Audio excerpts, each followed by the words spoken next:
Welcome, ladies and gentlemen, boys and girls, children of all ages. I am Sean Anderson, Most Valuable Podcast, and the upcoming segment is from our full Fast Break podcast that we recorded. And if you do want to check out that full podcast, head over to Blog Talk Radio/The Fast Break. You'll be able to find the full podcast over there.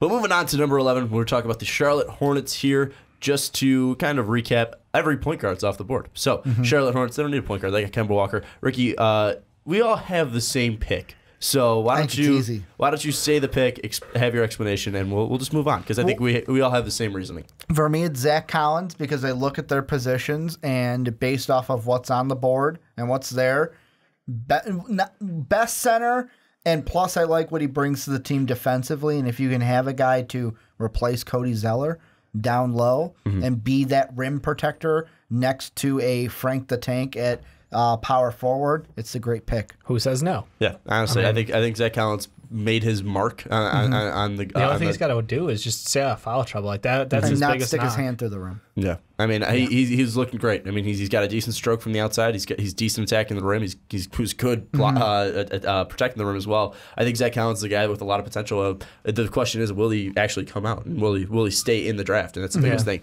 because there's talks of him wanting to get his degree. So we'll see what happens with Zach Collins. Let's move on to Detroit here. Ricky, you are differing, but Dave and I have the same pick. I'm going with Terrence Ferguson, the international guard. He is from the United States. He's playing over in Australia right now because he wanted to make some money. The reason I have them going with Detroit, some people think it's a high pick for Terrence Ferguson just because he is unproven and hasn't been great over in Australia. But the reason I have him going with it is because he is the best shooter, at least, and has the most potential out of the shooters. And Detroit was the 27th best three-point shooting team. So the third worst three-point team. So adding shooting will help to this team. I don't think any of the centers is really necessary because Morris wasn't terrible, and Andre Drummond's pretty decent. And I think the biggest need for them is a facilitating point guard. There is not available. Yeah, so, they're one of the teams I could see trying to swap up to the top 10 to get one of the top point guards in this draft. I just don't know how much they want to get rid of Reggie right now. That's the thing, is like, what's his value at? Could you sell him to the Magic somehow in a package? Maybe. But if they're staying where they're at, yeah, I like Ferguson. I like the depth he gives you at shooting guard. I think he's still going to be a really good scorer in the NBA. It really just comes down to where do they need depth, and shooting guard is best available at that spot. Yeah, Ricky, you got a different pick. Who you got? And my difference is I'm going to the power forward position, and I got to go with Jared Allen. And I mean, I look at what he brings. This is another defensive kind of big man pick where, yeah, he's athletic, but he's a good rebounder, and he's an excellent blocker. Like, that's what he brings to the table, is blocking shots.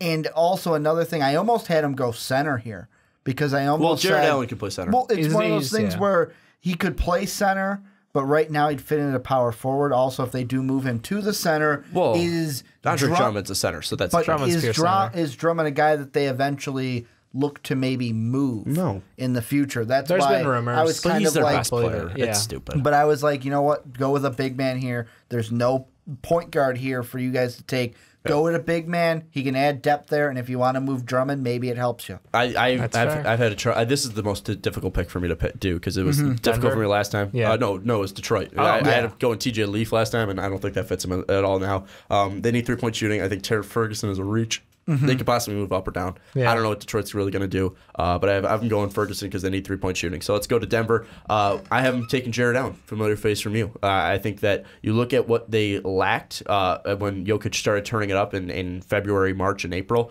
and it was inside presence. You got Kenneth Faried and you got Plumlee, and those guys aren't that great. And I think getting a guy like Allen who can be a guy that can run the floor, can be a great rim protector, can be very aggressive on the boards. Yeah. Pairing that with a guy like Jokic, I think that could be very useful. And they have the three-point shooting. Gary Harris, obviously Jamal Murray, Danilo Gallinari was fantastic. They have a lot of scoring. So I think that adding a guy down low like Jared Allen could be fantastic for them.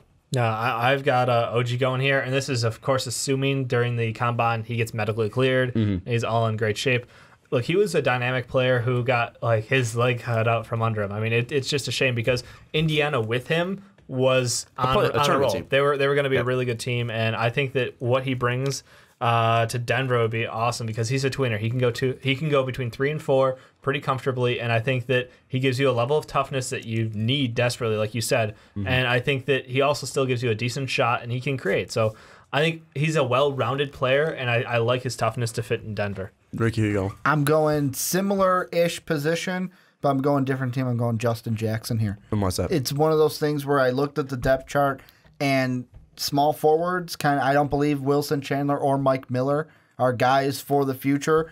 I'm going to go with the best small forward for me that's there, and that's Justin Jackson. He's a guy who can, although we kind of ragged on him a little bit in the overrated prospects, he's a guy that can play D, he's a guy that can score, and he can give you some quality minutes at that 3. Well, the biggest thing with Wilson Chandler is that he's been talked about possibly being moved, and he's not too happy in Denver. I think Danilo could fit at the small forward. He's played there before, and if you add a guy like Jared Allen, I think you could move him back over there. Have Jokic play the power forward. But I understand the pick there. I think it's a decent move there because again they need toughness there, and they have a ton of shooting, but defensively they lack a little bit. And I just got to say shout out to Justin for liking one of our fans' tweets. He did like a tweet. Shout out to Justin Jackson. Defending his defense. So there you go. And he didn't respond to our tweet saying, do you want to come on our podcast? To Denver. Yeah. I asked him if he wanted to come on our podcast. Did you? Yeah, he did. He but said, we know he listens. He said no. Looking at you, Justin. He's actually our biggest fan. Yep.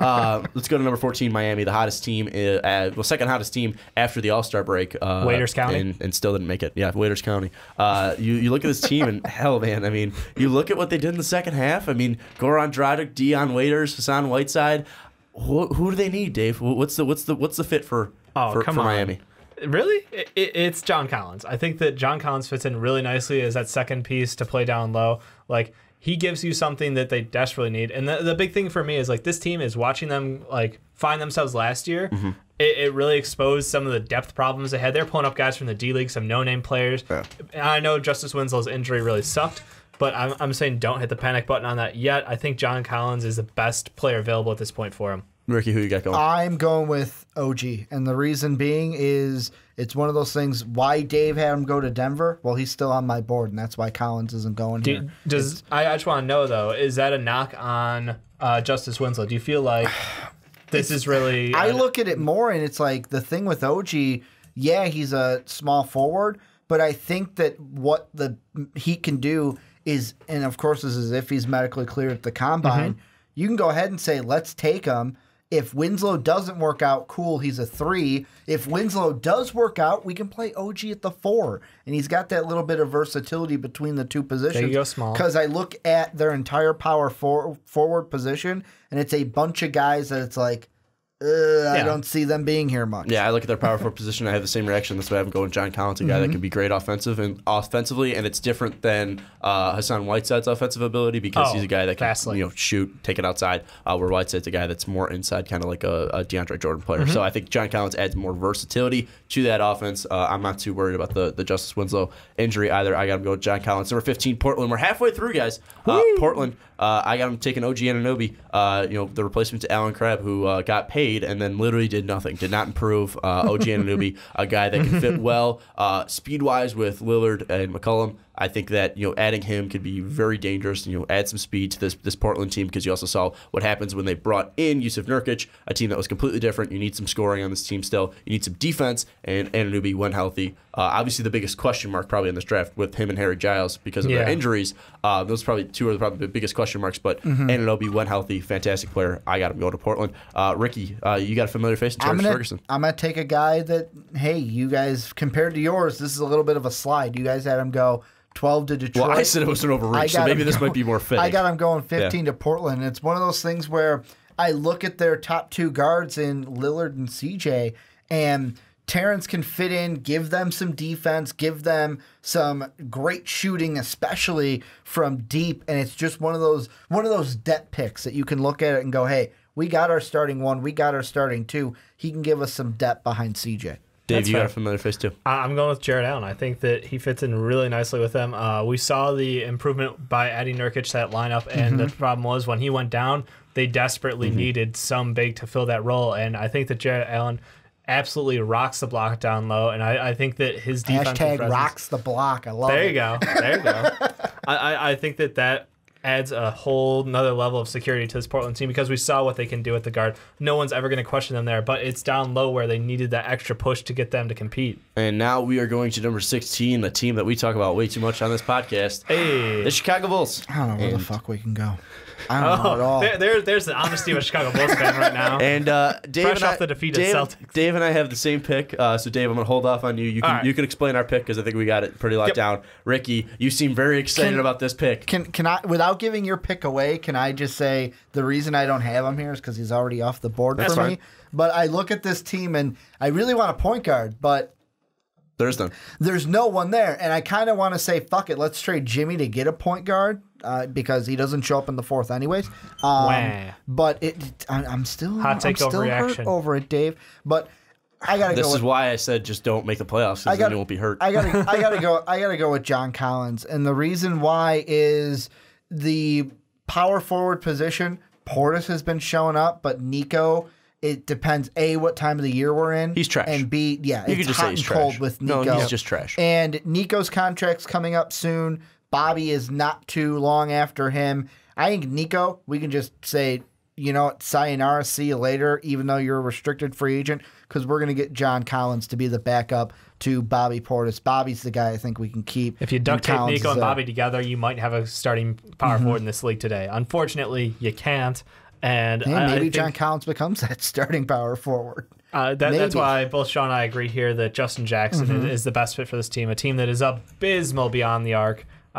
He brings a 3-and-D player, and I think he's actually a decent ball handler too.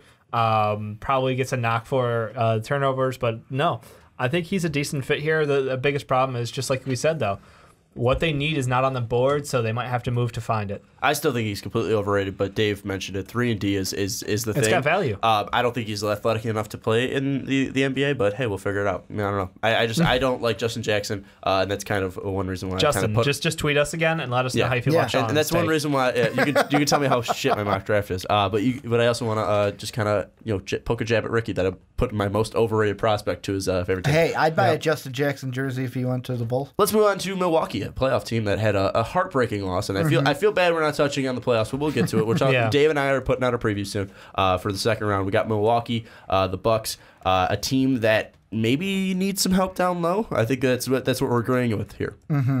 Yeah, Dave, I mean that's fair. You guys are ganging up on me here. I'm going. Think about this from a Milwaukee standpoint. They like their players with very little experience and very raw players. It's all about the potential and what the upside could be, and athleticism and wingspan. And it comes down to Bam is a great fit here because his upside is crazy high. We've seen his motor. We've seen what he can do. He's built, but he can still put on a lot more muscle and weight, like to fight down low. I just think the upside of having someone as young as he is, but with the potential that he has, I think you said like Monroe's contract is coming up. He's got a year after that, so he's got one more year. Yeah, so it's perfect. It's a transitionary period. You let him play, and I just love Bam. I mean, I think it's no surprise to anyone who's listened to us talk about college basketball this year. I think he's super valuable, and I think he'll be a solid contributor to this Bucks team in the future. Yeah, and that's the reason why I like Bam, but they don't need a power forward because I think they're most likely going to end up sticking with Thon at power forward. He's looked decent, and that's one thing. You can shift the two, though. That's the thing, is you can run them both on the floor at the same time. I think that going with a Justin Patton, who's more fit down low, is a guy who's better down low, and he's going to fill in for that Greg Monroe situation better. He's not a guy that can rebound, but then again, you have Giannis, you have Thon Maker. Those guys are very aggressive on the boards. Chris Middleton isn't a bad rebounder. Jabari Parker as well. Justin Patton's that guy that can stick down low. Understand Bam's ability, but Justin Patton's way more fluid, at least on the offensive side. And I just think that Justin Patton's size is something that they'll like more than Bam, being 6'9", being a guy that should be playing the power forward. I think that they'll rather keep Thon on the outside and get a guy that can grab boards and at least can be effective as a big on the offensive side in Justin Patton. I think that would be the best fit for Milwaukee. Ricky, is that pretty much lining up with you?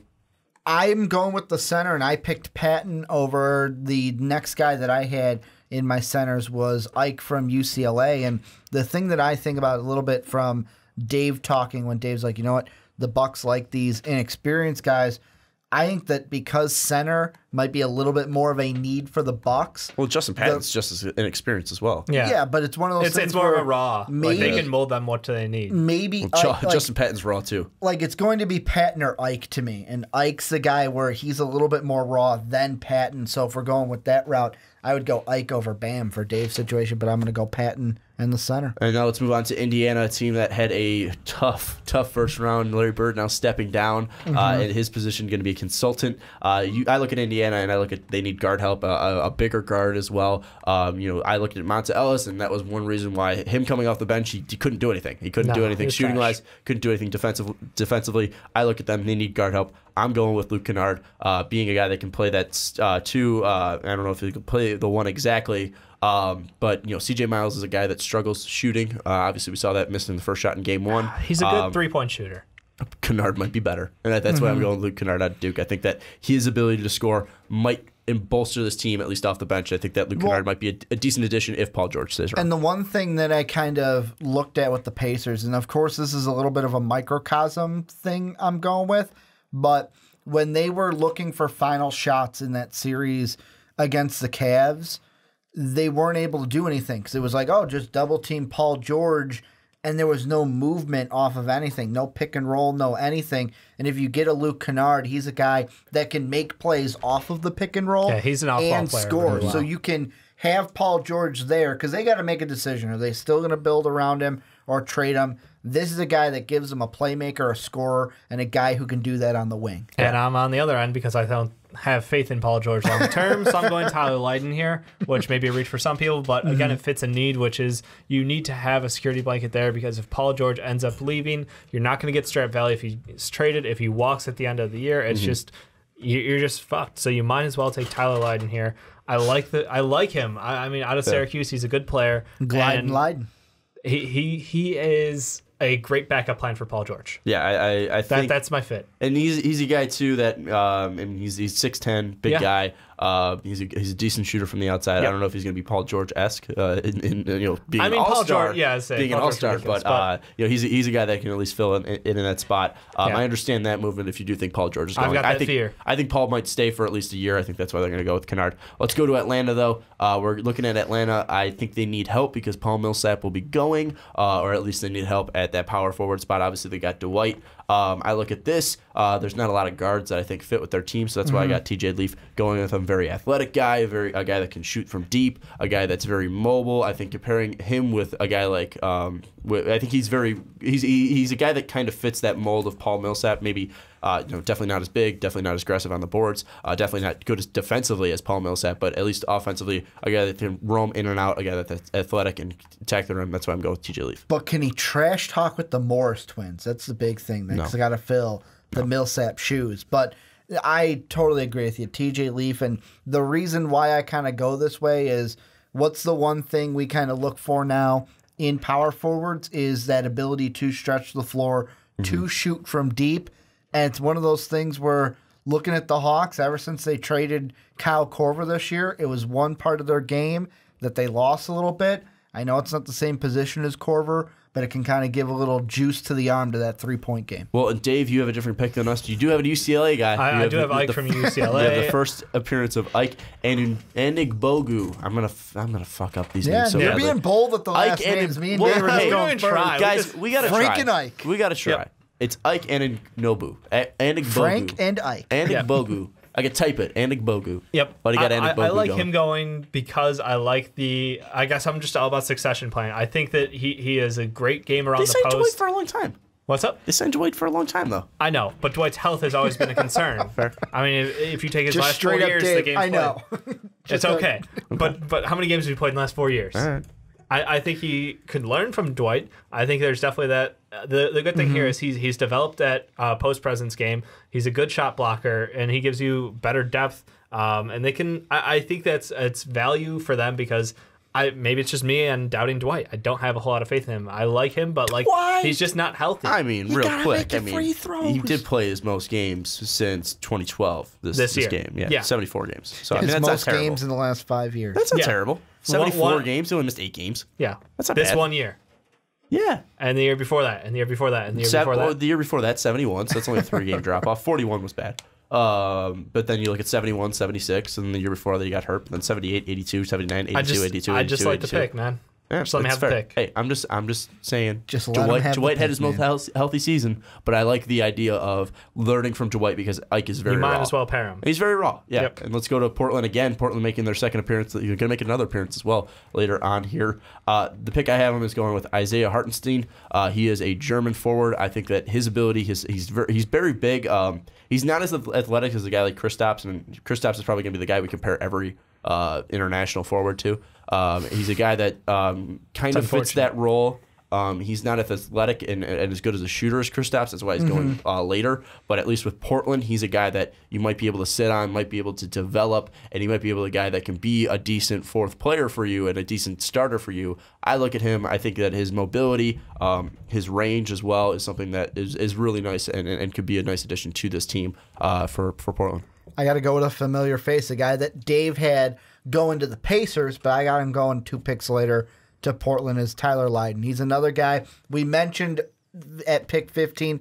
They need shooting. I go ahead, give him another guy who can shoot, and also at the 3, this guy can play defense and block some shots for him. A lot of shooting there, Ricky. You want shooting? Good shooting. Yeah, good I shooting. got Kanad.